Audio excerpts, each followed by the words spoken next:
Hi ನಮಸ್ತೆ ಎಲ್ರಿಗೂ. ಹೇಗಿದ್ದೀರಾ? ವೆಲ್ಕಮ್ ಟು ಮನಸ್ಸು ಯೂಟ್ಯೂಬ್ ಚಾನಲ್. ಮನಸ್ಸು ಯೂಟ್ಯೂಬ್ ಚಾನಲ್ನ ಮತ್ತೊಂದು ವಿಡಿಯೋಗೆ ಸ್ವಾಗತ. ನಾನಿವತ್ತು ನಿಮಗೆ ತಿಳಿಸೋಕೆ ಬಂದಿರೋ ವಿಷಯ ಏನಪ್ಪ ಅಂದರೆ 2026ರ ಜೂನ್ ತಿಂಗಳಿನಲ್ಲಿ ಗುರುವು ಕರ್ಕಾಟಕ ರಾಶಿಯನ್ನು ಪ್ರವೇಶಿಸಿದ್ದಾನೆ. ಗುರುವಿನ ಸಂಚಾರದ ಪರಿಣಾಮದಿಂದಾಗಿ ಕರ್ಕಾಟಕ ರಾಶಿಗೆ ಸೇರಿದ ವ್ಯಕ್ತಿಗಳು ಯಾವೆಲ್ಲ ಪ್ರಮುಖ ಬದಲಾವಣೆಯನ್ನು ತಮ್ಮ ಜೀವನದ ವಿವಿಧ ಅಂಶಗಳಲ್ಲಿ ನೋಡಲಿದ್ದಾರೆ. ಜೊತೆಗೆ ಜೂನ್ ತಿಂಗಳ ಗ್ರಹ ಸಂಚಾರವು ಏನನ್ನು ತಿಳಿಸಲಿದೆ. ಗುರು ಗೋಚಾರ ಫಲದ ಜೊತೆಗೆ ಗ್ರಹ ಸಂಚಾರದ ಪರಿಣಾಮದಿಂದಾಗಿ ನೀವು ನಿಮ್ಮ ಜೀವನದ ವಿವಿಧ ಅಂಶಗಳಾದ ವೃತ್ತಿ, ವ್ಯವಹಾರ, ಆರ್ಥಿಕತೆ, ಆರೋಗ್ಯ, ಶಿಕ್ಷಣ, ಕುಟುಂಬದ ಮೇಲೆ ಯಾವ ರೀತಿಯ ಪ್ರಮುಖ ಬದಲಾವಣೆಯನ್ನು ನೋಡಲಿದ್ದೀರಿ, ಯಾವ ರೀತಿಯ ಎಚ್ಚರಿಕೆ ಕ್ರಮಗಳನ್ನು ವಹಿಸಬೇಕು, ಜೊತೆಗೆ ಯಾವ ರೀತಿಯ ಸರಳ ಜ್ಯೋತಿಷ ಪರಿಹಾರವನ್ನು ಅನುಸರಿಸಿದರೆ ಅತ್ಯಂತ ಹೆಚ್ಚಿನ ಸಕಾರಾತ್ಮಕ ಶುಭ ಫಲಿತಾಂಶವನ್ನು ನೀವು ಪಡೆದುಕೊಳ್ಳಬಹುದು ಎಂಬುದನ್ನ ಇವತ್ತಿನ ವಿಡಿಯೋದಲ್ಲಿ ವಿವರವಾಗಿ ತಿಳಿಸ್ಕೊಟ್ಟಿರ್ತೀನಿ. ಅದಕ್ಕೋಸ್ಕರ ಇಲ್ಲಿಂದ ಕೊನೆವರೆಗೂ ವಿಡಿಯೋನ ಸ್ಕಿಪ್ ಮಾಡಲೇ ನೋಡಿ. ಹಾಗೆ ಯಾರೇನು ಚಾನಲ್ಗೆ ಸಬ್ಸ್ಕ್ರೈಬ್ ಮಾಡ್ಕೊಂಡಿಲ್ಲ, ಚಾನಲ್ಗೆ ಸಬ್ಸ್ಕ್ರೈಬ್ ಮಾಡ್ಕೊಳ್ಳೋದ್ರ ಜೊತೆಗೆ ಇವತ್ತಿನ ವಿಡಿಯೋ ಕಮೆಂಟ್ ಬಾಕ್ಸ್ನಲ್ಲಿ ಓಂ ಗುರುದೇವಾಯ ನಮಃ, ಮಹಾಲಕ್ಷ್ಮೀ ನಮಃ ಎಂಬ ಕಮೆಂಟ್ ಮಾಡಿ. ಇದರಿಂದಾಗಿ ಗುರುವಿನ ಅನುಗ್ರಹವನ್ನು, ಗುರುವಿನ ಶುಭ ಫಲಿತಾಂಶವನ್ನು ನೀವು ಪಡೆದುಕೊಳ್ಳಲು ಇದು ಸಹಕಾರಿಯಾಗಿರಲಿದೆ. ಹಾಗೆ ಆರ್ಥಿಕ ವ್ಯವಹಾರಗಳಲ್ಲಿ ಅತ್ಯಂತ ಹೆಚ್ಚಿನ ಸಕಾರಾತ್ಮಕ ಪ್ರಭಾವವನ್ನು, ಹಾಗೆ ಆರ್ಥಿಕ ವ್ಯವಹಾರಗಳಲ್ಲಿ ಶುಭ ಫಲಿತಾಂಶವನ್ನು, ಲಾಭವನ್ನು ನೋಡಲು ಮಹಾಲಕ್ಷ್ಮಿಯ ಆರಾಧನೆ ನಿಮಗೆ ಹೆಚ್ಚಿನ ಸಹಕಾರಿಯಾಗಿರಲಿದೆ. ಹಾಗಾಗಿ ಓಂ ಮಹಾಲಕ್ಷ್ಮೀ ನಮಃ ಎಂಬ ಕಮೆಂಟ್ ಮಾಡಿ. ಇದರಿಂದಾಗಿ ಆರ್ಥಿಕ ವ್ಯವಹಾರಗಳಲ್ಲಿ ಅತ್ಯಂತ ಹೆಚ್ಚಿನ ಶುಭ ಫಲಿತಾಂಶವನ್ನು ನೀವು ನೋಡಬಹುದಾಗಿರಲಿದೆ. ಈಗ ನಾವು ನೋಡೋಣ ಪ್ರಮುಖವಾಗಿ ಗುರುವಿನ ಸಂಚಾರದ ಪರಿಣಾಮ ತುಲಾ ರಾಶಿಗೆ ಸೇರಿದ ವ್ಯಕ್ತಿಗಳಿಗೆ ಏನೆಲ್ಲ ಬದಲಾವಣೆಯನ್ನು ತರಲಿದೆ, ಆರ್ಥಿಕ ವ್ಯವಹಾರಗಳಲ್ಲಿ ಯಾವ ಪ್ರಮುಖ ಬದಲಾವಣೆಯನ್ನು ಗುರುವು ನಿಮಗೆ ನೀಡಲಿದ್ದಾನೆ, ವೈವಾಹಿಕ ಜೀವನದಲ್ಲಿ ಏನೆಲ್ಲ ಸಕಾರಾತ್ಮಕ ಶಕ್ತಿಯನ್ನು ನೀವು ಕಾಣಲಿದ್ದೀರಿ ಎಂಬುದನ್ನು. ದೇವಗುರು ಎಂದು ಕರೆಸಲ್ಪಡುವ ಗುರುವು ವೈದಿಕ ಜ್ಯೋತಿಷ್ಯದಲ್ಲಿ ಅತ್ಯಂತ ಪ್ರಭಾವಶಾಲಿ ಗ್ರಹದಲ್ಲಿ ಒಂದಾಗಿದೆ. ಇದನ್ನು ಅತ್ಯಂತ ಶುಭ ಗ್ರಹ ಎಂದು ಕರೆಯಲಾಗುತ್ತದೆ. ಇದರ ದೃಷ್ಟಿ ಅಮೃತದಂತೆ ಇರುತ್ತದೆ ಎಂದು ಪರಿಗಣಿಸಲಾಗುತ್ತದೆ. ಅಂದರೆ ಗುರು ತನ್ನ ದೃಷ್ಟಿಯಿಂದ ಜಾತಕದ ಯಾವುದೇ ಮನೆಯ ಮೇಲೆ ಪ್ರಭಾವವನ್ನು ಹೆಚ್ಚಿಸಬಹುದಾಗಿರಲಿದೆ. ಹಾಗೆ ಅದಕ್ಕಾಗಿ ಸಂತೋಷ ಮತ್ತು ಸಂಪತ್ತಿನ ಬಾಗಿಲನ್ನು ತೆರೆಯುತ್ತಾನೆ. ಗುರುವಿನ ಸಂಚಾರದ ಪರಿಣಾಮದಿಂದಾಗಿ ನೀವು ಅತ್ಯಂತ ಹೆಚ್ಚಿನ ಶುಭ ಸಮಾರಂಭ, ಹಾಗೆ ಅತ್ಯಂತ ಹೆಚ್ಚಿನ ಸಕಾರಾತ್ಮಕ ಬದಲಾವಣೆ, ಸಂತೋಷದ ಜೀವನವನ್ನು ನೋಡಬಹುದಾಗಿರಲಿದೆ. ಗುರುವನ್ನು ಮಕ್ಕಳು, ಮದುವೆ, ಸಂಪತ್ತು ಮತ್ತು ಜ್ಞಾನದ ಗ್ರಹವೆಂದು ಪರಿಗಣಿಸಲಾಗುತ್ತದೆ. ಗುರುವು ಚಂದ್ರನಿಂದ ಆಳಲ್ಪಡುವ ಕರ್ಕಾಟಕ ರಾಶಿಗೆ ಪ್ರವೇಶಿಸಿದ ತಕ್ಷಣ ಅದರ ಪ್ರಭಾವವು ಇದ್ದಕ್ಕಿದ್ದಂತೆ ಹೆಚ್ಚಾಗುತ್ತದೆ, ಏಕೆಂದರೆ ಅದು ಶುಭ ಗ್ರಹವಾಗಿದೆ. ಹಾಗೆ ಕರ್ಕಾಟಕ ರಾಶಿಯು ಗುರುವಿನ ಉತ್ತುಂಗ ಚಿಹ್ನೆಯಾಗಿದೆ. ಅಂದರೆ ಗುರುವು ಕರ್ಕಾಟಕ ರಾಶಿಗೆ ಬಂದ ನಂತರ ಉತ್ತುಂಗ ಫಲಿತಾಂಶವನ್ನು ನೀಡಲು ಪ್ರಾರಂಭಿಸುತ್ತಾನೆ. ಅಂತಹ ಪರಿಸ್ಥಿತಿಯಲ್ಲಿ ಅತ್ಯಂತ ಶುಭ ಅಂಶವನ್ನು ಹೊಂದಿರುವ ಮತ್ತು ಶುಭವೆಂದು ಪರಿಗಣಿಸಲಾಗುವ ಗುರು ಗ್ರಹವು ತನ್ನ ಉಚ್ಚ ರಾಶಿಯಲ್ಲಿ ಬಂದಾಗ ಅದರ ಶುಭ ಫಲಿತಾಂಶವನ್ನು ನೀಡುವ ಸಾಮರ್ಥ್ಯವು ಹೆಚ್ಚಾಗಲಿದೆ. ಆದರೆ ಅದು ತನ್ನ ಸ್ಥಾನಕ್ಕೆ ಅನುಗುಣವಾಗಿ ಎಲ್ಲ ರಾಶಿಚಕ್ರ ಚಿಹ್ನೆಯವರಿಗೆ ಶುಭ ಮತ್ತು ಅಶುಭ ಫಲಿತಾಂಶವನ್ನು ನೀಡುವ ಸಾಮರ್ಥ್ಯವನ್ನು ಹೊಂದಿರುತ್ತಾನೆ. ಗುರು ಉಚ್ಚೆಯ ಸ್ಥಿತಿಯಲ್ಲಿ ಇರುವುದರಿಂದಾಗಿ ಅದರ ಪ್ರಭಾವವು ಹೆಚ್ಚಾಗಿರಲಿದೆ. ಹಾಗಾಗಿ ಗುರುವಿನ ಅನುಗ್ರಹ ತುಲಾರಾಶಿಯವರಿಗೆ ಪ್ರಮುಖವಾಗಿ ಏನೆಲ್ಲ ಬದಲಾವಣೆಯನ್ನು ತರಲಿದೆ ಎಂದು ನೋಡೋಣ. 2026ರಲ್ಲಿ ಗುರುವಿನ ಸಂಚಾರವು ತುಲಾ ರಾಶಿಯವರ 10ನೇ ಮನೆಯಲ್ಲಿ ನಡೆಯುತ್ತಿದೆ. ಗುರುವು ನಿಮ್ಮ 3ನೇ ಮತ್ತು 6ನೇ ಮನೆಯ ಅಧಿಪತಿಯಾಗಿದ್ದಾನೆ. ಈ ಸಂಚಾರದ ಪರಿಣಾಮವಾಗಿ ನೀವು ನಿಮ್ಮ ಕೆಲಸದಲ್ಲಿ ಪ್ರಗತಿಯನ್ನು ಹೊಂದಲಿದ್ದೀರಿ. ಆದರೆ ನೀವು ಅತಿಯಾದ ಆತ್ಮವಿಶ್ವಾಸಕ್ಕೆ ಬಲಿಯಾಗುವುದನ್ನು ತಪ್ಪಿಸಬೇಕಾಗಿರಲಿದೆ. ನೀವು ಅತಿಯಾದ ಆತ್ಮವಿಶ್ವಾಸವನ್ನು ಹೊಂದಿದರೆ ಕೆಲಸದ ಸ್ಥಳದಲ್ಲಿ ಸಮಸ್ಯೆಗಳು ಉದ್ಭವಿಸಬಹುದು. ನಿಮ್ಮ ಸುತ್ತಮುತ್ತಲಿನ ಜನರನ್ನು ನೀವು ನಿಮಗಿಂತ ಕೀಳಾಗಿ ಪರಿಗಣಿಸಲಿದ್ದೀರಿ. ಇದು ನಿಮ್ಮ ಅಹಂಕಾರವನ್ನು ಹೆಚ್ಚಿಸಬಹುದು. ಇದು ಕೆಲಸದ ಸ್ಥಳದಲ್ಲಿ ಸಮಸ್ಯೆಯನ್ನು ಹೆಚ್ಚಿಸಬಹುದು. ಕುಟುಂಬ ಜೀವನದಲ್ಲಿ ಸಾಮರಸ್ಯ ಇರುತ್ತದೆ. ಪೋಷಕರೊಂದಿಗಿನ ಸಂಬಂಧಗಳು ಸೌಹಾರ್ದತೆಯಿಂದ ಕೂಡಿರಲಿದೆ. ಅವರ ಆರೋಗ್ಯಕ್ಕೆ ಸಂಬಂಧಿಸಿದ ಸಂಬಂಧಿಸಿದ ಯಾವುದೇ ಸಮಸ್ಯೆಗಳಿದ್ದರೂ ಕಡಿಮೆಯಾಗುತ್ತದೆ. ಈ ಸಮಯದಲ್ಲಿ ಆರ್ಥಿಕ ಸವಾಲುಗಳು, ಮಾನಸಿಕ ಒತ್ತಡ ಕಡಿಮೆಯಾಗುತ್ತದೆ. ವಿರೋಧಿಗಳ ಮೇಲೆ ನಿಮ್ಮ ಹಿಡಿತ ಬಲವಾಗಿರುತ್ತದೆ.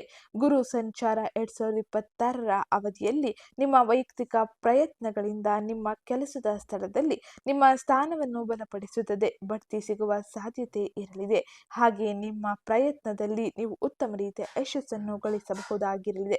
ಹೊಸ ಉದ್ಯೋಗ ಸಿಗುವ ಸಾಧ್ಯತೆ ಇರಲಿದ್ದು, ಸಣ್ಣ ಪ್ರವಾಸಗಳನ್ನು ಕೈಗೊಳ್ಳಲಿದ್ದೀರಿ. ಹಾಗೆ ಈ ಸಮಯದಲ್ಲಿ ಸಹೋದರ ಸಹೋದರಿಯರ ಸಂಪೂರ್ಣ ಬೆಂಬಲ ನಿಮಗೆ ಸಿಗಲಿದ್ದು, ಕೆಲಸದಲ್ಲಿ ಯಶಸ್ಸನ್ನು ಪಡೆದುಕೊಳ್ಳಲು ಇದು ಉತ್ತಮ ರೀತಿಯ ಬಲವಾಗಿರಲಿದೆ. ಹಾಗೆ ಈ ಸಮಯದಲ್ಲಿ ನೀವು ಹಾಲಿಗೆ ಕೇಸರಿಯನ್ನು ಸೇರಿಸಿ ಪ್ರತಿದಿನ ಸೇವಿಸುವುದರಿಂದಾಗಿ ಅತ್ಯಂತ ಹೆಚ್ಚಿನ ಸಕಾರಾತ್ಮಕ ಬದಲಾವಣೆಯನ್ನು ಗುರುವು ನಿಮಗೆ ನೀಡಲಿದ್ದಾನೆ. ಇದು ತುಲಾರಾಶಿಯವರಿಗೆ ಗುರುವಿನ ಸಂಚಾರದಿಂದಾಗಿ ಪ್ರಮುಖವಾಗಿ ಆಗುವ ಬದಲಾವಣೆಗಳಾಗಿದ್ದು, ಇನ್ನು ಜೂನ್ ತಿಂಗಳ ಗ್ರಹ ಸಂಚಾರದ ಪರಿಣಾಮ ಹೇಗಿರಲಿದೆ, ಇದರಿಂದಾಗಿ ಯಾವೆಲ್ಲ ಪ್ರಮುಖ ಬದಲಾವಣೆಯನ್ನು ಯಾವ ಕ್ಷೇತ್ರದಲ್ಲಿ ಯಾವ ಗ್ರಹ ಸಂಚಾರದಿಂದಾಗಿ ನೋಡಬಹುದು ಎಂಬುದನ್ನ ನೋಡೋಣ. ಪ್ರಮುಖವಾಗಿ ಮೊದಲಿಗೆ ಶುಕ್ರನ ಸಂಚಾರ. ಶುಕ್ರನು ನಿಮ್ಮ 1ನೇ ಮತ್ತು 8ನೇ ಮನೆಯ ಅಧಿಪತಿಯಾಗಿದ್ದಾನೆ. ಜೊತೆಗೆ ಶುಕ್ರನು ನಿಮ್ಮ ಲಗ್ನಾಧಿಪತಿಯೂ ಕೂಡ ಹೌದು. ಆದರೆ ಈ ಪ್ರಸ್ತುತ ಸಮಯದಲ್ಲಿ 9ನೇ ಮನೆಯಲ್ಲಿ ತನ್ನ ಸಂಚಾರವನ್ನು ಮುಗಿಸಿ 10ನೇ ಮನೆಗೆ ಪ್ರವೇಶಿಸಿದ್ದಾನೆ. 10ನೇ ಮನೆಯಲ್ಲಿ ಶುಕ್ರನ ಸಂಚಾರದಿಂದಾಗಿ ತುಲಾ ರಾಶಿಗೆ ಸೇರಿದ ವ್ಯಕ್ತಿಗಳಿಗೆ ಅಪಾರ ವೃತ್ತಿಪರ ವರ್ಚಸ್ಸು ಮತ್ತು ಭೌತಿಕ ಯಶಸ್ಸು ಸಿಗಲಿದೆ. ಇದರಿಂದಾಗಿ ಅದೃಷ್ಟದ ಸಂಪೂರ್ಣ ಬೆಂಬಲವನ್ನು ಹಾಗೆ ಸಕಾರಾತ್ಮಕ ಶಕ್ತಿಯನ್ನು ನೀವು ಈ ಸಮಯದಲ್ಲಿ ನಿಮ್ಮ ಜೀವನದಲ್ಲಿ ನೋಡಲಿದ್ದೀರಿ. ಗುರುವಿನೊಂದಿಗೆ ಶುಕ್ರನ ಸಂಯೋಗದಿಂದಾಗಿ ನೀವು ಅತ್ಯಂತ ಹೆಚ್ಚಿನ ಯಶಸ್ಸನ್ನು ಹಾಗೆ ಬದಲಾವಣೆಯನ್ನು ಪ್ರತಿ ಕ್ಷೇತ್ರದಲ್ಲೂ ಕೂಡ ನೋಡಬಹುದಾಗಿರಲಿದೆ. ಇನ್ನ ಮುಂದಿನದ್ದಾಗಿ ಸೂರ್ಯನ ಸಂಚಾರ. ಸೂರ್ಯನು ನಿಮ್ಮ 11ನೇ ಮನೆಯ ಅಧಿಪತಿಯಾಗಿದ್ದಾನೆ. ಈ ಪ್ರಸ್ತುತ ಸಮಯದಲ್ಲಿ 8ನೇ ಮನೆಯಲ್ಲಿ ಸೂರ್ಯನ ಸಂಚಾರವಿದ್ದು, ತದಾದ ನಂತರದಲ್ಲಿ ಅಂದರೆ ಜೂನ್ 15ರಿಂದ 9ನೇ ಮನೆಯಲ್ಲಿ ಮುಂದುವರಿಯಲಿದ್ದಾನೆ. ಜೂನ್ 15ರವರೆಗೆ 8ನೇ ಮನೆಯಲ್ಲಿರುವ ಸೂರ್ಯನಿಂದಾಗಿ ಹಠಾತ್ ಹೊಂದಾಣಿಕೆಗಳನ್ನು ಪ್ರಚೋದಿಸುತ್ತಾನೆ. ಆ ನಂತರದಲ್ಲಿ ಮಿಥುನ ರಾಶಿಯನ್ನು ಪ್ರವೇಶಿಸುವ ಸೂರ್ಯನು 9ನೇ ಮನೆಗೆ ಸ್ಥಳಾಂತರಗೊಂಡ ಸೂರ್ಯನಿಂದಾಗಿ ಅದೃಷ್ಟ ಮತ್ತು ಪೂರ್ವಜರ ಆಸ್ತಿಗಳ ಮೂಲಕ ಲಾಭವು ತರಲಿದೆ. ಹಾಗೆ ಇದು ನಿಮಗೆ ಹೆಚ್ಚಿನ ಸಂತೋಷವನ್ನು ಕೂಡ ನೀಡಲಿದೆ. ಇನ್ನ ಮುಂದಿನದ್ದಾಗಿ ಬುಧನ ಸಂಚಾರ. ಬುಧನು ನಿಮ್ಮ 9ನೇ ಮತ್ತು 12ನೇ ಮನೆಯ ಅಧಿಪತಿಯಾಗಿದ್ದಾನೆ. 9ನೇ ಮನೆಯಲ್ಲಿ ಬುಧನ ಸಂಚಾರ ಹಾಗೆ 10ನೇ ಮನೆಯಲ್ಲಿ ಬುಧನ ಸಂಚಾರದಿಂದಾಗಿ ಪ್ರಮುಖವಾಗಿ ಈ ಎಲ್ಲ ಬದಲಾವಣೆಯನ್ನು ನೀವು ಕಾಣಲಿದ್ದೀರಿ. ಜೂನ್ 22ರವರೆಗೆ ತನ್ನದೇ ಆದ 9ನೇ ಮನೆಯಲ್ಲಿ ನಿಂತು ವಿದೇಶ ಪ್ರಯಾಣಗಳನ್ನು, ಉನ್ನತ ಶಿಕ್ಷಣವನ್ನು ಪ್ರಚೋದಿಸಲಿದ್ದಾನೆ. ಆ ನಂತರದಲ್ಲಿ ಅಂದರೆ 10ನೇ ಮನೆಗೆ ಬುಧನು ಪ್ರವೇಶ ಮಾಡಿದ ತಕ್ಷಣ ವೃತ್ತಿಪರ ಲಾಭಗಳು ನಿಮಗೆ ಸಿಗಲಿದೆ. ಸ್ಥಳಾಂತರಗೊಳ್ಳುವ ಹಾಗೆ ಬಡ್ತಿಯನ್ನು ಪಡೆದುಕೊಳ್ಳುವ ಅವಕಾಶವು ನಿಮ್ಮನ್ನು ಹುಡುಕಿ ಬರಲಿದೆ. ಇನ್ನ ಮುಂದಿನದ್ದಾಗಿ ಮಂಗಳನ ಸಂಚಾರ. ಮಂಗಳನು ನಿಮ್ಮ 2ನೇ ಮತ್ತು 7ನೇ ಮನೆಯ ಅಧಿಪತಿಯಾಗಿದ್ದಾನೆ. ಈ ಪ್ರಸ್ತುತ ಸಮಯದಲ್ಲಿ 7ನೇ ಮನೆಯಲ್ಲಿ ಮಂಗಳನ ಸಂಚಾರವಿದ್ದು, ತದಾದ ನಂತರದಲ್ಲಿ 8ನೇ ಮನೆಯನ್ನು ಪ್ರವೇಶಿಸುತ್ತಾನೆ.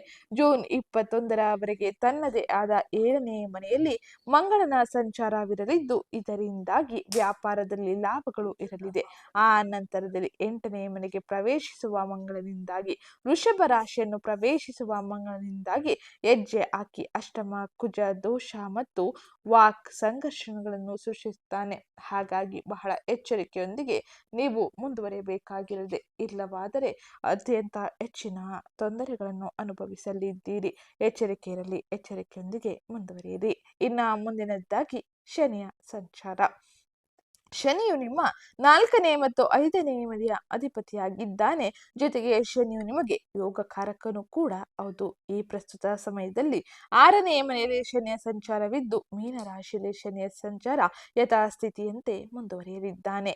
ಶನಿಯಿಂದಾಗಿ ಶತ್ರುಗಳ ಮೇಲೆ ವಿಜಯವನ್ನು ಸಾಧಿಸಲಿದ್ದೀರಿ. ಸಮರ್ಪಿತ ಶ್ರಮದ ಮೂಲಕ ಗುರಿಗಳ ಸಾಕಾರ ಮತ್ತು ರಚನಾತ್ಮಕ ಕಾರ್ಪೊರೇಟ್ ಬೆಳವಣಿಗೆಯನ್ನು ಖಚಿತಪಡಿಸಿಕೊಳ್ಳಲಿದ್ದೀರಿ. ಈ ಸಮಯದಲ್ಲಿ ಶನಿ ನಿಮಗೆ ಹೆಚ್ಚಿನ ಸಕಾರಾತ್ಮಕ ಬದಲಾವಣೆಯನ್ನು ತರಲಿದ್ದಾನೆ. ಆದರೆ ನೀವು ಈ ಸಮಯದಲ್ಲಿ ನಿಮ್ಮ ಕಠಿಣ ಪರಿಶ್ರಮವನ್ನು ವಹಿಸಬೇಕಾಗಿರಲಿದೆ. ಇಲ್ಲವಾದರೆ ನೀವು ಯಶಸ್ಸನ್ನು ಕಾಣಲು ಕಷ್ಟಕರವಾಗಿರಲಿದೆ. ಇದು ಶನಿಯ ಸಂಚಾರದಿಂದಾಗಿ ಪ್ರಮುಖವಾಗಿ ನೋಡುವ ಬದಲಾವಣೆಯಾಗಿರಲಿದೆ. ಇದು ಜೂನ್ ತಿಂಗಳ ಗ್ರಹ ಗೋಚಾರ ಫಲಿತಾಂಶದಿಂದಾಗಿ ಆಗುವ ಪ್ರಮುಖ ಬದಲಾವಣೆಯಾಗಿದ್ದು, ಇನ್ನು ಈ ಎಲ್ಲ ಗ್ರಹ ಸಂಚಾರವು ನಿಮ್ಮ ವೃತ್ತಿ, ವ್ಯವಹಾರ, ಆರ್ಥಿಕತೆ, ಆರೋಗ್ಯ, ಶಿಕ್ಷಣದ ಮೇಲೆ ಯಾವ ಸಮಯದಲ್ಲಿ, ಯಾವ ಕ್ಷೇತ್ರದಲ್ಲಿ ಯಾವ ರೀತಿಯ ಬದಲಾವಣೆಯನ್ನು ತರಲಿದೆ ಎಂಬುದನ್ನ ಈಗ ವಿವರವಾಗಿ ನೋಡೋಣ. ಅದಕ್ಕಿಂತ ಮುಂಚೆ ಯಾರಿನ್ನೂ ಚಾನಲ್ಗೆ ಸಬ್ಸ್ಕ್ರೈಬ್ ಮಾಡ್ಕೊಂಡಿಲ್ಲ, ಚಾನಲ್ಗೆ ಸಬ್ಸ್ಕ್ರೈಬ್ ಮಾಡ್ಕೊಳ್ಳಿ. ವಿಡಿಯೋಗೊಂದು ಲೈಕ್ ಮಾಡೋದನ್ನ ಮರ್ತಿದ್ರೆ ವಿಡಿಯೋಗೊಂದು ಲೈಕ್ ಮಾಡಿ. ಜೊತೆಗೆ ಈ ವಿಡಿಯೋನ ನಿಮ್ಮ ಕುಟುಂಬದವರಿಗೆ, ಸ್ನೇಹಿತರಿಗೆ ಹಾಗೆ ತುಲಾ ರಾಶಿಗೆ ಸೇರಿದ ವ್ಯಕ್ತಿಗಳಿಗೆ ಶೇರ್ ಮಾಡಿ. ವೃತ್ತಿ ಮತ್ತು ಉದ್ಯೋಗದಲ್ಲಿ ತುಲಾ ರಾಶಿಯವರು ಪ್ರಮುಖವಾಗಿ ಈ ಎಲ್ಲ ಬದಲಾವಣೆಯನ್ನು ನೋಡಲಿದ್ದಾರೆ. ತುಲಾ ರಾಶಿಯವರಿಗೆ ಜೂನ್ ತಿಂಗಳು ವೃತ್ತಿಪರ ಕ್ಷೇತ್ರದಲ್ಲಿ ಸಂಪೂರ್ಣ ಮ್ಯಾಜಿಸ್ಟಿಕ್ನಂತೆ ಕೆಲಸ ಮಾಡುತ್ತದೆ. ಈ ಸಮಯದಲ್ಲಿ ನೀವು ಅನೇಕ ರೀತಿಯ ಅದ್ಭುತ ಬದಲಾವಣೆಯನ್ನು ಕಾಣಲಿದ್ದೀರಿ.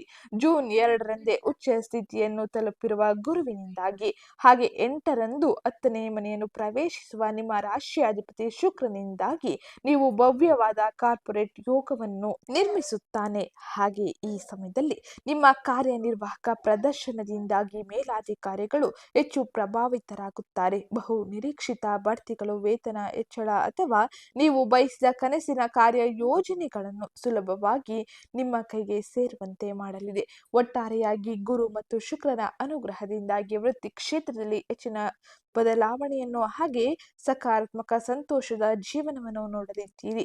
ಹಾಗೆ ನಿಮ್ಮ ಯೋಗಕಾರಕ ಶನಿಯು 6ನೇ ಮನೆಯಲ್ಲಿರುವುದರಿಂದಾಗಿ ವೃತ್ತಿಪರ ವಿರೋಧಿಗಳಿಗೆ ನಿಮ್ಮ ಅಚಲವಾದ ಅಧಿಕಾರವನ್ನು ಒಪ್ಪಿಸಿಕೊಳ್ಳದೆ ಬೇರೆ ದಾರಿ ಇಲ್ಲ. ಜೂನ್ 15ರಂದು ನಿಮ್ಮ ಲಾಭಾಧಿಪತಿಯಾದ ಸೂರ್ಯನು 9ನೇ ಮನೆಯಾದ ಭಾಗ್ಯ ಸ್ಥಾನಕ್ಕೆ ಹೆಜ್ಜೆ ಹಾಕಿದಾಗ ಅದೃಷ್ಟವು ಸಕ್ರಿಯವಾಗಿ ನಿಮ್ಮ ಬಾಗಿಲನ್ನು ತಟ್ಟುತ್ತದೆ. ಉದ್ಯೋಗಾಕಾಂಕ್ಷಿಗಳಿಗೆ ಉನ್ನತ ಸರ್ಕಾರಿ ಅಧಿಕಾರ ಹಾಗೆ ಸರ್ಕಾರಿ ಉದ್ಯೋಗಗಳು ಕೂಡ ಯಶಸ್ವಿಯಾಗಿ ಸಿಗಲಿದೆ. ಹಾಗೆ ಸಮಾಜದಲ್ಲಿ ನಿಮ್ಮ ಒಟ್ಟಾರೆ ಪ್ರತಿಷ್ಠಿತ ಅದ್ಭುತವಾಗಿ ಏರಿಕೆಯಾಗಿರಲಿದೆ. ಪ್ರತಿಷ್ಠೆಯು ಉತ್ತಮವಾಗಿ ಇರುವುದರಿಂದಾಗಿ ಅತ್ಯಂತ ಹೆಚ್ಚಿನ ಸಕಾರಾತ್ಮಕ ಗೌರವ ಹಾಗೆ ಬದಲಾವಣೆಯನ್ನು ನೀವು ನಿಮ್ಮ ಜೀವನದಲ್ಲಿ ನೋಡಲಿದ್ದೀರಿ.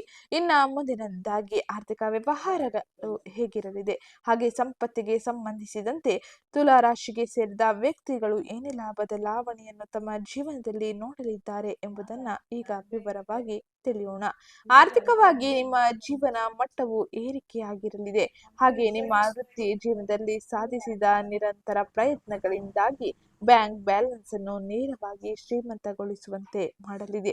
ಹಾಗೆ ಈ ಸಮಯದಲ್ಲಿ ಬ್ಯಾಂಕ್ ಬ್ಯಾಲೆನ್ಸ್ ಹೆಚ್ಚಾಗುವುದರಿಂದಾಗಿ ಆರ್ಥಿಕ ಪರಿಸ್ಥಿತಿ ಉತ್ತಮ ರೀತಿಯಲ್ಲಿ ಸಾಗುತ್ತದೆ.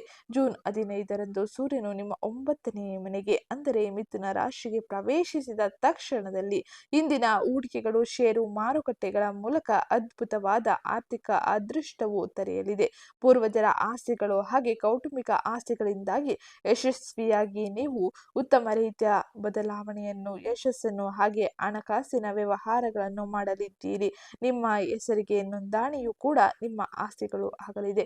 ನಿಮ್ಮ 2ನೇ ಮನೆ ಅಧಿಪತಿ ಮಂಗಳನು ಜೂನ್ 21ರವರೆಗೆ ಬಲವಾಗಿ ಇರುವುದರಿಂದಾಗಿ ನಿಯಮಿತ ಮನೆಯ ಆದಾಯವು ಸುಗಮವಾಗಿ ಹರಿಯುತ್ತದೆ. ತಿಂಗಳ ಕೊನೆಯಲ್ಲಿ 8ನೇ ಮನೆಯ ಪ್ರಭಾವದಿಂದಾಗಿ ಆಟೋಮೊಬೈಲ್ ಸೇವೆ ಅಥವಾ ವಿಮೆ ಪ್ರೀಮಿಯಂ ಸಂಬಂಧಿತ ಖರ್ಚುಗಳು ಎದುರಾಗಬಹುದು. ಅವು ನಿಮ್ಮ ಮೂಲಭೂತ ಆರ್ಥಿಕ ಭದ್ರತೆಗೆ ಯಾವುದೇ ರೀತಿಯ ಭಂಗ ತರುವುದಿಲ್ಲ. ಒಟ್ಟಾರೆಯಾಗಿ ಆರ್ಥಿಕ ಸ್ಥಿತಿಯು ಕೂಡ ತುಲಾ ರಾಶಿಯವರಿಗೆ ಉತ್ತಮವಾಗಿರಲಿದೆ. ಆದರೆ ಖರ್ಚುಗಳನ್ನು ಎಚ್ಚರಿಕೆಯಿಂದ ನಿವಾರಿಸಿ, ಇಲ್ಲದಿದ್ದರೆ ಒಂದಿಷ್ಟು ಆರ್ಥಿಕ ಸಮಸ್ಯೆಗಳು ತಲೆದೂರಬಹುದು. ಇದು ಆರ್ಥಿಕವಾಗಿ ಪ್ರಮುಖವಾಗಿ ಈ ಜೂನ್ ತಿಂಗಳಿನಲ್ಲಿ ನೀವು ನೋಡಬಹುದಾಗಿದ್ದ ಆರ್ಥಿಕ ಸಮಸ್ಯೆಗಳ ಜೊತೆಗೆ ಆರ್ಥಿಕ ವ್ಯವಹಾರವಾಗಿದ್ದು, ಇನ್ನ ಮುಂದಿನದಾಗಿ ಆರೋಗ್ಯ ಪರಿಸ್ಥಿತಿ ಹೇಗಿರಲಿದೆ, ಆರೋಗ್ಯಕ್ಕೆ ಸಂಬಂಧಿಸಿದಂತೆ ಯಾವ ರೀತಿಯ ಎಚ್ಚರಿಕೆಯನ್ನು ವಹಿಸಬೇಕು ಎಂಬುದನ್ನ ತಿಳಿಯೋಣ.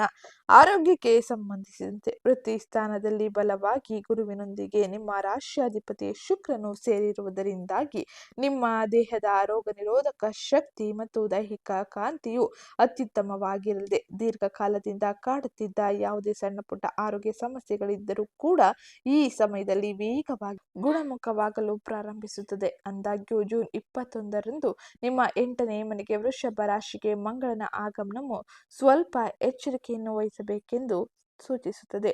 ಹಾಗೆ ಅಷ್ಟಮ ಕುಜನ ಸಂಚಾರವು ಹಠ ಜಾರಿ ಬೀಳುವುದು, ಕಿರಿಕಿರಿಯನ್ನು ಏರಿಸುವುದು ಹಾಗೆ ರಕ್ತದೊತ್ತಡದಲ್ಲಿ ಸಣ್ಣ ಪುಟ್ಟ ವ್ಯತ್ಯಾಸವನ್ನು ಉಂಟು ಮಾಡಬಹುದು. ವಾಹನಗಳನ್ನು ಚಾಲನೆ ಮಾಡುವಾಗ ಫೋನ್ ಕರೆಗಳನ್ನು ನಿರ್ವಹಿಸುವುದು ಹಾಗೆ ಅತಿ ವೇಗವಾಗಿ ದೂರ ಪ್ರಯಾಣ ಮಾಡುವುದನ್ನು ತಪ್ಪಿಸುವುದು ಉತ್ತಮವಾಗಿರಲಿದೆ. ಯೋಗ ಅಥವಾ ಉಸಿರಾಟದ ವ್ಯಾಯಾಮವನ್ನು ಪ್ರಾಣಾಯಾಮವನ್ನು ಅಳವಡಿಸಿಕೊಳ್ಳುವುದರಿಂದಾಗಿ ಆರೋಗ್ಯದಲ್ಲಿ ಉತ್ತಮ ರೀತಿಯ ಗಮನಾರ್ಹ ಶಾಂತಿಯುತ ವಾತಾವರಣವನ್ನು ನೋಡಬಹುದಾಗಿರಲಿದೆ. ಆರೋಗ್ಯದಲ್ಲಿ ಉತ್ತಮ ರೀತಿಯ ಬದಲಾವಣೆಯೂ ಕೂಡ ಆಗಲಿದೆ. ಇನ್ನು ಮುಂದಿನದ್ದಾಗಿ ತುಲಾ ರಾಶಿಗೆ ಸೇರಿದ ವ್ಯಕ್ತಿಗಳಿಗೆ ಈ ಪ್ರಸ್ತುತ ಸಮಯದಲ್ಲಿ ಕುಟುಂಬ ಜೀವನ, ವೈಯಕ್ತಿಕ ಸಂಬಂಧಗಳು ಯಾವ ರೀತಿಯಲ್ಲಿ ಇರಲಿದೆ, ಯಾವ ರೀತಿಯ ಎಚ್ಚರಿಕೆಯನ್ನು ಗಮನವನ್ನು ನೀಡಬೇಕು ಎಂಬುದನ್ನು ನೋಡೋಣ. ಅದಕ್ಕಿಂತ ಮುಂಚೆ ಯಾರಿನ್ನೂ ಚಾನಲ್ಗೆ ಸಬ್ಸ್ಕ್ರೈಬ್ ಮಾಡ್ಕೊಂಡಿಲ್ಲ, ಚಾನಲ್ಗೆ ಸಬ್ಸ್ಕ್ರೈಬ್ ಮಾಡ್ಕೊಳ್ಳಿ, ವಿಡಿಯೋಗೊಂದು ಲೈಕ್ ಮಾಡೋದನ್ನ ಮರಿಬೇಡಿ. ಈ ಜೂನ್ ತಿಂಗಳು ಕೌಟುಂಬಿಕ ಜೀವನವು ಮಿಶ್ರ ಫಲಿತಾಂಶವನ್ನು ಸಮ್ಮಿಶ್ರವನ್ನು ಪ್ರದರ್ಶಿಸುತ್ತದೆ. 10ನೇ ಮನೆಯಲ್ಲಿರುವ ಶುಭ ಗ್ರಹಗಳು ನಿಮ್ಮ ವೃತ್ತಿ ಜೀವನದ ಸಾಧನೆಯನ್ನು ಇಡೀ ಕುಟುಂಬವು ಸಂತೋಷದಿಂದ ಆಚರಿಸುವಂತೆ ಮಾಡುತ್ತದೆ. ನಿಮ್ಮ ತಂದೆಯ ಆರೋಗ್ಯವು ಗಮನಾರ್ಹವಾಗಿ ಸುಧಾರಿಸುತ್ತದೆ. ಹಾಗೆ ಸಾಗರದತ್ತ ಕುಟುಂಬದ ಪ್ರಯಾಣದ ಯೋಜನೆಗಳು ಸುಂದರವಾಗಿ ರೂಪುಗೊಳ್ಳುತ್ತದೆ. ವ್ಯತಿರಿಕ್ತವಾಗಿ ವೈಯಕ್ತಿಕ ಕ್ಷೇತ್ರವು ಪ್ರಜ್ಞಾಪೂರ್ವಕ ಕಾಳಜಿಯನ್ನು ಬಯಸುತ್ತದೆ. ಜೂನ್ 21ರವರೆಗೆ 7ನೇ ಮನೆಯಲ್ಲಿರುವ ಮಂಗಳನು ನಿಮ್ಮ ಸಂಗಾತಿಯೊಂದಿಗೆ ಸಣ್ಣ ಪುಟ್ಟ ಅಹಂಕಾರದ ಘರ್ಷಣೆಯನ್ನು ಪ್ರಚೋದಿಸುತ್ತಾನೆ. ಜೂನ್ 21ರ ನಂತರದಲ್ಲಿ ಮಂಗಳನು 8ನೇ ಮನೆಯನ್ನು ಪ್ರವೇಶಿಸಿದಾಗ ತಾತ್ಕಾಲಿಕ ದೋಷಗಳನ್ನು ಸೃಷ್ಟಿಸುತ್ತಾನೆ. ಆತುರದ ಆಡು ಕಠಿಣ ಮಾತುಗಳು ಪರಸ್ಪರ ನೋವನ್ನು ಉಂಟು ಮಾಡಬಹುದು. ನಿಮ್ಮ ಸಂಬಂಧವು ಬಲವಾಗಿರಲು ತಿಂಗಳ ದ್ವಿತೀಯಾರ್ಧದಲ್ಲಿ ಮೌನವಾಗಿ ಇರುವುದು, ಮೃದುವಾಗಿ ಮಾತನಾಡುವುದು ಉತ್ತಮವಾಗಿರಲಿದೆ. ಈ ಸಮಯದಲ್ಲಿ ಕೌಟುಂಬಿಕ ವಿಷಯದಲ್ಲಿ ಬಹಳ ಎಚ್ಚರಿಕೆಯ ಜೊತೆ ಮುಂದುವರಿಯಿರಿ, ಇಲ್ಲವಾದರೆ ಕುಟುಂಬ ಜೀವನವು ಅಶಾಂತಿಯಿಂದ ಇರಬಹುದು. ಹಾಗಾಗಿ ಎಚ್ಚರಿಕೆಯಲ್ಲಿ ಎಚ್ಚರಿಕೆಯೊಂದಿಗೆ ಮುಂದುವರಿಯಿರಿ. ಇನ್ನು ಮುಂದಿನದ್ದಾಗಿ ಸ್ವ ಉದ್ಯೋಗ, ವ್ಯಾಪಾರ, ವ್ಯವಹಾರವನ್ನು ಮಾಡುತ್ತಿರುವ ತುಲಾ ರಾಶಿಗೆ ಸೇರಿದ ವ್ಯಕ್ತಿಗಳಿಗೆ ಈ ಪ್ರಸ್ತುತ ಸಮಯದ ಗ್ರಹ ಗೋಚಾರ ಫಲಿತಾಂಶ ಏನನ್ನು ಸೂಚಿಸಲಿದೆ ಎಂಬುದನ್ನು ನೋಡೋಣ. ತುಲಾ ರಾಶಿಯವರಿಗೆ ಈ ಜೂನ್ ತಿಂಗಳು ತಮ್ಮ ವೃತ್ತಿಪರ ಕ್ಷೇತ್ರದಲ್ಲಿ ಸಂಪೂರ್ಣ ಮ್ಯಾಜಿಕ್ನಂತೆ ಕಾರ್ಯನಿರ್ವಹಿಸುತ್ತದೆ. ಹಾಗೆ ಈ ಸಮಯದಲ್ಲಿ ಸ್ವ ಉದ್ಯೋಗದಲ್ಲಿ ಇರುವವರಿಗೆ ತಿಂಗಳ ಮೊದಲಾರ್ಧದಲ್ಲಿ ಆರ್ಥಿಕ ವ್ಯವಹಾರ ಉತ್ತಮವಾಗಿರುವುದರಿಂದಾಗಿ ಹಣಕಾಸಿಗೆ ಯಾವುದೇ ರೀತಿಯ ತೊಂದರೆ ಇರುವುದಿಲ್ಲ. ನಿಮ್ಮ 7ನೇ ಮನೆ ಅಧಿಪತಿ ಮಂಗಳನು ಜೂನ್ 21ರವರೆಗೂ ತನ್ನದೇ ಆದ ಮನೆಯಲ್ಲಿ ನೆಲೆಸಿರುವುದರಿಂದಾಗಿ ನೀವು ಕೈಗೊಂಡಿರುವ ದಿಟ್ಟ ಮತ್ತು ದೃಢವಾದ ಹೆಜ್ಜೆಗಳು ಭವ್ಯವಾಗಿ ಲಾಭವನ್ನು ತರಲಿದೆ. ಇದರಿಂದಾಗಿ ನೀವು ಉತ್ತಮ ರೀತಿಯ ಫಲಿತಾಂಶವನ್ನು ಲಾಭವನ್ನು ನೋಡಬಹುದಾಗಿರಲಿದೆ. ಸೌಂದರ್ಯ ವರ್ಧಕಗಳು, ಬಟ್ಟೆ, ಫ್ಯಾಷನ್, ಮಾಧ್ಯಮ, ನೆಟ್ವರ್ಕ್ಗಳು, ಕೃಷಿ ಅಥವಾ ವಾಣಿಜ್ಯ, ಎಂಜಿನಿಯರಿಂಗ್ಗಳು, ವ್ಯವಹಾರದಲ್ಲಿ ಇರುವವರಿಗೆ ನಿಮ್ಮ ವೃತ್ತಿ ಸ್ಥಾನದಲ್ಲಿ ಗುರು ಶುಕ್ರರ ಸಂಯೋಗವು ಅತ್ಯುತ್ತಮವಾದ ಬ್ರ್ಯಾಂಡ್ ಇಮೇಜ್ ಅನ್ನು ನಿರ್ಮಿಸುತ್ತದೆ. ಆದಾಗ್ಯೂ ಜೂನ್ 21ರಂದು ಮಂಗಳನು 8ನೇ ಮನೆಗೆ ಪ್ರವೇಶಿಸಿದಾಗ ಆಡಿಟ್ಗಳು ಅಥವಾ ಲೆಕ್ಕಪತ್ರಗಳ ಬಗ್ಗೆ ವ್ಯಾಪಾರದಲ್ಲಿ ಪಾಲುದಾರರೊಂದಿಗೆ ಸಣ್ಣ ಪುಟ್ಟ ಆಡಳಿತಾತ್ಮಕ ವಿವಾದಗಳು ಉದ್ಭವಿಸಬಹುದು. ಹೊಸ ಹೂಡಿಕೆಗಳನ್ನು ಮಾಡಲು ಮೊದಲು ಎಲ್ಲ ದಾಖಲೆಗಳನ್ನು ಸಂಪೂರ್ಣವಾಗಿ ಪರಿಶೀಲಿಸಿ ನಂತರ ಮುಂದುವರಿಯಿರಿ. ಇದು ಸ್ವ ಉದ್ಯೋಗಿಗಳು ಪ್ರಮುಖವಾಗಿ ಮಾಡಬೇಕಾದ ಎಚ್ಚರಿಕೆಯ ನಿರ್ಧಾರಗಳಾಗಿದ್ದು, ಇನ್ನು ಮುಂದಿನದ್ದಾಗಿ ಶಿಕ್ಷಣ ಕ್ಷೇತ್ರಕ್ಕೆ ಸಂಬಂಧಿಸಿದಂತೆ ತುಲಾ ರಾಶಿಗೆ ಸೇರಿದ ವಿದ್ಯಾರ್ಥಿಗಳು ಪ್ರಮುಖವಾಗಿ ಏನೆಲ್ಲ ಬದಲಾವಣೆಯನ್ನು ನೋಡಲಿದ್ದಾರೆ ಎಂಬುದನ್ನು ತಿಳಿಯೋಣ. ನಿಮ್ಮ 9ನೇ ಮನೆಯ ಅಧಿಪತಿ ಬುಧನು ಜೂನ್ 22ರವರೆಗೆ ತನ್ನದೇ ಆದ ರಾಶಿಯಲ್ಲಿ ಪ್ರಬಲವಾಗಿ ನೆಲೆಸಿರುವುದರಿಂದಾಗಿ ಉನ್ನತ ವ್ಯಾಸಂಗ ಮಾಡುತ್ತಿರುವ ವಿದ್ಯಾರ್ಥಿಗಳಿಗೆ ಅತ್ಯುತ್ತಮವಾದ ಹಂತವನ್ನು ಕಾಣಲು ಉತ್ತಮ ರೀತಿಯ ಅವಕಾಶಗಳು ಸಿಗಲಿದೆ. ವಿದೇಶ ಪ್ರಯಾಣಕ್ಕಾಗಿ ಅಗತ್ಯವಿರುವ ವೀಸಾಗಳು ಮತ್ತು ವಿದ್ಯಾರ್ಥಿ ವೇತನ ಅನುದಾನವು ಸುಗಮವಾಗಿ ಮಂಜೂರಾಗುತ್ತದೆ. ಕರ್ಮ ಸ್ಥಾನದಲ್ಲಿ ಉಚ್ಚ ಗುರುವಿನ ಕೃಪೆಯಿಂದಾಗಿ ತಾಂತ್ರಿಕ ಸಂದರ್ಶನಗಳು ಅಥವಾ ಕ್ಯಾಂಪಸ್ ಪ್ಲಾಟ್ಫಾರ್ಮ್ ಪ್ಲಾಟ್ಫಾರ್ಮ್ಗಳಿಂದ ಉತ್ತಮ ರೀತಿಯ ಫಲಿತಾಂಶವನ್ನು ನೋಡಲಿದ್ದೀರಿ. ಇದು ಅತ್ಯಂತ ಸುಲಭವಾಗಿ ಉದ್ಯೋಗದ ಅವಕಾಶವನ್ನು ನಿಮಗೆ ತಂದುಕೊಡಲಿದೆ. ಒಟ್ಟಾರೆಯಾಗಿ ಶಿಕ್ಷಣ ಕ್ಷೇತ್ರದಲ್ಲಿ ತುಲಾ ರಾಶಿಗೆ ಸೇರಿದ ವಿದ್ಯಾರ್ಥಿಗಳು ಪ್ರಮುಖವಾಗಿ ಉತ್ತಮ ರೀತಿಯ ಫಲಿತಾಂಶವನ್ನೇ ನೋಡಲಿದ್ದಾರೆ. ಇದು ಈ ಜೂನ್ ತಿಂಗಳಿನಲ್ಲಿ ಗ್ರಹ ಸಂಚಾರದಿಂದಾಗಿ ಜೊತೆಗೆ ಗುರುವಿನ ಸಂಚಾರದಿಂದಾಗಿ ಪ್ರಮುಖವಾಗಿ ನೋಡುವ ಬದಲಾವಣೆಗಳಾಗಿದ್ದು, ಇನ್ನ ಈ ಸಮಯದಲ್ಲಿ ನೀವು ತಪ್ಪದೆ ಅನುಸರಿಸಬೇಕಾದ ಕೆಲ ಸರಳ ಜ್ಯೋತಿಷ್ಯ ಪರಿಹಾರವನ್ನು ನೋಡೋಣ. ಯಾವ ರೀತಿಯ ಜ್ಯೋತಿಷ್ಯ ಪರಿಹಾರವನ್ನು ಅನುಸರಿಸಿದರೆ ಯಾವ ರೀತಿಯ ಫಲಿತಾಂಶವು ನಿಮಗೆ ಸಿಗಲಿದೆ ಎಂಬುದನ್ನ ಈಗ ವಿವರವಾಗಿ ನೋಡೋಣ. ಉಚ್ಚ ಗುರುವಿನಿಂದ ಒದಗಿಸಲಾದ ಭವ್ಯವಾದ ವೃತ್ತಿಪರ ಅದೃಷ್ಟವನ್ನು ಕಾಪಾಡಿಕೊಳ್ಳಲು ಮತ್ತು ತಿಂಗಳ ಅಂತ್ಯದಲ್ಲಿ ಎದುರಾಗುವ ಅಷ್ಟಮ ಕುಜ ದೋಷದಿಂದ ನಿಮ್ಮನ್ನು ರಕ್ಷಿಸಿಕೊಳ್ಳಲು ಈ ಪರಿಹಾರವನ್ನು ಅನುಸರಿಸಿ. ಮೊದಲಿಗೆ ಮಂಗಳನ ಪರಿಹಾರ. ಜೂನ್ 21ರ ನಂತರ 8ನೇ ಮನೆಯ ಮಂಗಳನಿಂದ ಉದ್ಭವಿಸುವ ಕೌಟುಂಬಿಕ ಘರ್ಷಣೆಗಳನ್ನು ಅಥವಾ ವಾಹನದ ಅಡೆತಡೆಗಳನ್ನು ಎದುರಿಸಲು ಮಂಗಳವಾರದಂದು ಸುಬ್ರಹ್ಮಣ್ಯ ಸ್ವಾಮಿ ದೇವಾಲಯಕ್ಕೆ ಭೇಟಿ ನೀಡಿ ಹಾಗೆ ತುಪ್ಪದ ದೀಪವನ್ನು ಹಚ್ಚುವುದು ಉತ್ತಮವಾಗಿರಲಿದೆ. ಇನ್ನ ಎರಡನೇದಾಗಿ ದಕ್ಷಿಣಾಮೂರ್ತಿ ಸ್ತೋತ್ರ. ಉಚ್ಚ ಗುರುವಿನ ಸಂಪೂರ್ಣ ಕೃಪೆಯನ್ನು ನಿಮ್ಮ ಜೀವನದಲ್ಲಿ ಪಡೆದುಕೊಳ್ಳಲು ದಕ್ಷಿಣಾಮೂರ್ತಿ ಸ್ತೋತ್ರವನ್ನು ಪಠಿಸಿ ಹಾಗೆ ಹಳದಿ ವಸ್ತ್ರವನ್ನು ಧರಿಸಿ.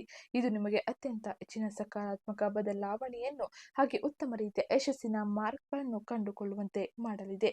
ಇದು ಇವತ್ತಿನ ವಿಡಿಯೋ ಆಗಿತ್ತು. ವಿಡಿಯೋ ಇಷ್ಟ ಆಗಿದ್ದಲ್ಲಿ ವಿಡಿಯೋಗೊಂದು ಲೈಕ್ ಮಾಡಿ, ಚಾನಲ್ಗೆ ಸಬ್ಸ್ಕ್ರೈಬ್ ಮಾಡ್ಕೊಳ್ಳೋದನ್ನ ಮರಿಬೇಡಿ. ಹಾಗೆ ಈ ವಿಡಿಯೋನ ನಿಮ್ಮ ಕುಟುಂಬದವರಿಗೆ, ಸ್ನೇಹಿತರಿಗೆ ಹಾಗೆ ತುಲಾ ರಾಶಿಗೆ ಸೇರಿದ ವ್ಯಕ್ತಿಗಳಿಗೆ ಶೇರ್ ಮಾಡಿ. ಜೊತೆಗೆ ಇವತ್ತಿನ ವಿಡಿಯೋ ಕಮೆಂಟ್ ಬಾಕ್ಸ್ನಲ್ಲಿ ಓಂ ಗುರುದೇವಾಯ ನಮಃ, ಮಹಾಲಕ್ಷ್ಮೀ ನಮಃ ಎಂಬ ಕಮೆಂಟ್ ಮಾಡಿ. ಇದು ನಿಮಗೆ ಹೆಚ್ಚಿನ ಸಕಾರಾತ್ಮಕ ಬದಲಾವಣೆಯನ್ನು ಜೀವನದಲ್ಲಿ ನೋಡುವಂತೆ ಮಾಡಲಿದೆ. ಸಿಗ್ತೀನಿ ನೆಕ್ಸ್ಟ್ ವಿಡಿಯೋದಲ್ಲಿ.